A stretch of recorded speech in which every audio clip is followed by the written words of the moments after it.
Geloof het of niet, maar we zijn vandaag donderdag 31 november. Het is dan ook Halloween. Daarom ben ik vandaag in Sint-Agatha-Berchem aan de kerk, de oude kerk van Sint-Agatha-Berchem, bij mijn copain David Peters. Bonjour, goeiedag. Dag Saïd. Une expo sur les sorcières, donc pas sur Halloween, mais tu as quand même écrit un bouquin sur Halloween, donc je me dis, si je veux savoir quelques trucs à propos, il faut que je vienne quand même te voir. Donc voilà, on va rentrer parce qu'il fait quand même un peu frais, même s'il fait très beau pour un Halloween. Copain de Dave die heeft een volledig boek gewijd aan Halloween. Ça n'a rien à voir avec les sorcières. Ah non, celui-ci non. Pourtant, des sorcières, on en voit pendant Halloween. Ah oui, ben, ça fait partie de l'image. L'Halloween, c'est la fête des morts, c'est fait pour faire peur. Donc qu'est-ce qui fait peur? C'est les sorcières. Entre autres les sorcières. Il y a du monde, oui, il y a du monde. Ça n'arrête pas de rentrer, c'est très bien. On va peut-être avancer un petit peu. Mais oui. Une expo immersive, on peut dire ça comme ça.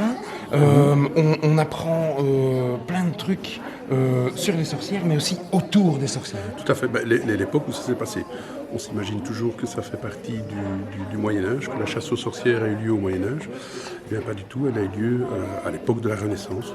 Donc chez nous en Belgique, ben, c'était à l'époque de Charles Quint. On parle toujours de trucs un peu, au départ, qui pourraient sembler un petit peu anodines ou des choses un peu fantastiques, mais c'est toujours pour amener les enfants vers un truc un peu plus sérieux. Donc ici, on va parler des différences, on va parler du rejet de l'autre, ça va nous permettre de parler aussi de l'hygiène. Il faut un peu parler des gens, de la manière dont les gens vivent et de la vie au XVe siècle. Ça, c'est un médecin de la peste.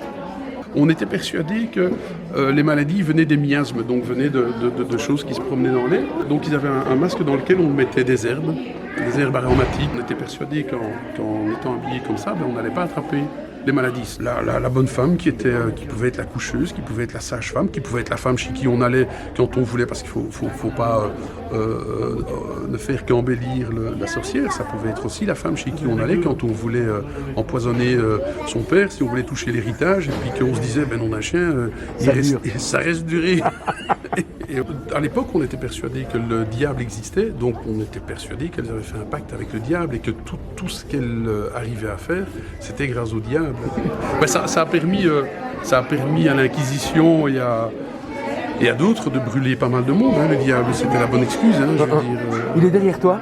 Voilà. Ça, c'est une représentation que toi, tu en as faite. Oui, tu te souviens? À fond, certainement. Certainement. Ça ne date pas d'aujourd'hui, ça. Hein. Pour les incantations du diable, il faut écouter Stairway to Heaven à l'envers. Ici, ça sent l'encens. Oui, c'est l'Inquisition. Moi, l'Inquisition, pour moi, c'est le nom de la rose. Ah oui, tout à fait. Mais là, on est quand même dans le Moyen-Âge. Là, ça, c'est le Moyen-Âge.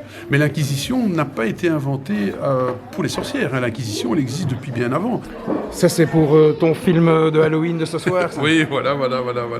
Si tu dois en conseiller un film pour Halloween? Oh, il y en a plein, hein. Ben écoute, ça dépend. Mais un que tu regarderais avec tes enfants. Ah, un que je regarderais avec... Bah écoute, il y a les Gremlins. Tu as les sorcières d'Ipswich. C'était sympa, ça, encore, avec la belle chair. On va pas montrer Cannibal Holocaust ou des trucs comme ça. Hein, voilà, tu vois, après, il y en a qui vont plus savoir dormir. Geloof bij geloof. Oui, la superstition, évidemment. Ben oui, les croyances. On est tous faits de ça. Ben oui, tu vois, donc ici, d'ailleurs, pour sortir de l'expo, on est obligé de passer en dessous d'une échelle. David, il n'y a pas de lien réel entre Halloween et le phénomène des sorcières? Ben, il n'y a pas de lien historique. Voilà, il y a un lien par rapport à à l'imagerie populaire. Mais à l'ambiance, quand même. Oui. Parce que c'est une bonne histoire de Halloween, je trouve. Hein. Bah écoute, c'est une histoire pour faire peur, quoi, voilà. Donc, ça fait peur, quand même. L'humain en fait des trucs, hein, quand il a peur. Parce que c'est ça, hein. L'humain, quand il est con, hein. C'est une bonne conclusion, ça, pour un épisode sur Halloween? Oui. Je pense bien.